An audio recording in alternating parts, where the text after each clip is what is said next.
ताऊजी। सामने वाले ही ताऊजी चल बसे। हो सके तो उनके ठाले पर आ जाना। माँ के फ़ोन पर इन शब्दों से कब मेरी आंखों से आंसू टपकने लगे मुझे एहसास ही नहीं हुआ। दुख इस बात का ज़्यादा था कि ये जानते हुए भी कि वो बीमार है, मैं उनसे मिलने ना जा सका। मैं भी उन्हें ताऊजी कहकर बुलाता था। कुछ अलग सा ही उनका लगाव था मुझसे। हमारे सामने वाले मकान में 3 भाइयों का संयुक्त परिवार रहता था। अक्सर शाम को अपने घर के बाहर बैठे मिल जाते थे। मैं यूं ही खाली समय में उनके साथ बिताने लगा तो उन्हें जानने का अच्छा खासा अनुभव होने लगा। बहुत ही विचित्र सी प्रकृति के इंसान थे। परिवार में सबके बीच अप्रिय और नापसंद व्यक्ति थे। हर किसी को टोकना रोकना, बात बात पर खिल्ली उड़ाना, बेटियों पर अनावश्यक पाबंदियां लगाना सभी के दिल में कांटे की तरह चुभती थी। उनकी उपस्थिति रिश्ते का ही बस उन्हें सम्मान मिलता था। बाकी उनमें कोई बात प्यार देने के काबिल नहीं थी। बच्चों में उनका नाम ततैया ताऊजी रखा था। वो भी इस नाम से अभिज्ञ थे। सवाल किया था मैंने एक दिन उनसे, आप क्यों ऐसे हैं? क्यों नहीं आप हर किसी को उनके मन का करने देते? सुनकर सोचने लगे और कहने लगे, मैं भी अकेले में बैठकर खुद से यही प्रश्न करता हूँ। मुझे यह सब शोभा नहीं देता। मुझे सम्मान मिलना चाहिए, अवहेलना नहीं। शायद सारा दोष मेरा भी नहीं है, मेरी परवरिश का ही दोष है। अभावों से घिरा था मेरा जीवन। पिता के कंधे पर दादा की पूरी गृहस्थी का भार था। माँ को भी रसोई से फुर्सत नहीं मिलती थी। मेरी छोटी छोटी इच्छाओं को भी दबाया गया। डांट टपट मारने मुझे कुंठा से भर दिया। क्रोध का यह बीज कब जहरीला पेड़ बन गया मुझे भी आभास न हुआ। सही कहते हैं सब, मैं हूँ ही ततैया, बस डंक ही मारने का काम करता हूँ। अचानक मेरी तेंद्रा टूटी तो माँ की बात फिर से याद आई। अंतिम समय में वो बहुत खामोश से रहने लगे थे।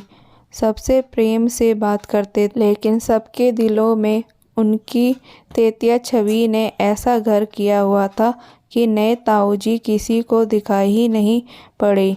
सोचने लगा, मैं भी समय रहते अपनी गलतियों को अगर सुधार लेता तो अंतिम क्षणों में पश्चाताप से बच सकते हैं। हम इंसान काश समझ सके हम अपने व्यवहार से दूसरे के जीवन को कितना प्रभावित करते हैं।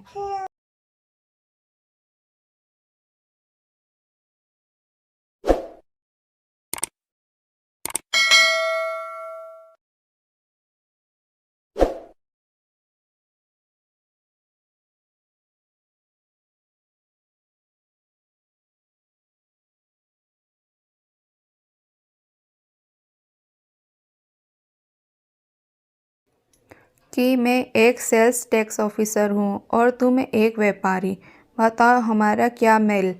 अब रमेश की समझ में आ गया कि मानसी अपने पद के अहंकार में अपने पति का रोज रोज क्यों अपमान करती है।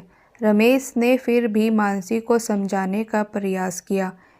अहंकार में अपनी गृहस्थी को तबाह करना उचित नहीं है, पर पद का नशा मानसी पर सर चढ़ा था। रमेश ने भी मानसी से उसी के अनुसार दूरी बना, अपने को एक एनजीओ के माध्यम से लावारिस बच्चों प्रसाद देने के प्रकल्प में अपने को झोंक दिया। पैसे की उस पर खुद भी कोई कमी नहीं थी और इस नेक काम में समाज का भी भरपूर सहयोग मिलने लगा। रमेश की प्रसिद्धि दिनों दिन बढ़ने लगी। एक दिन एक सामाजिक संगठन में रमेश को सम्मानित करने का बड़े स्तर पर कार्यक्रम रखा। उसमें मुख्यमंत्री जी को भी आमंत्रित किया गया था।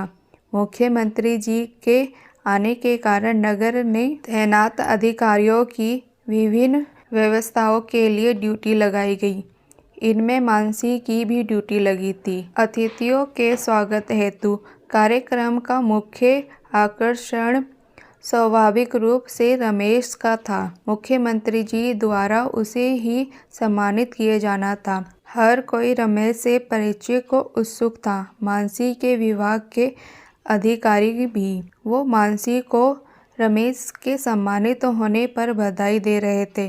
काफ़ी दिनों बाद आज मानसी रमेश को भरपूर निगाहों से देख रही थी।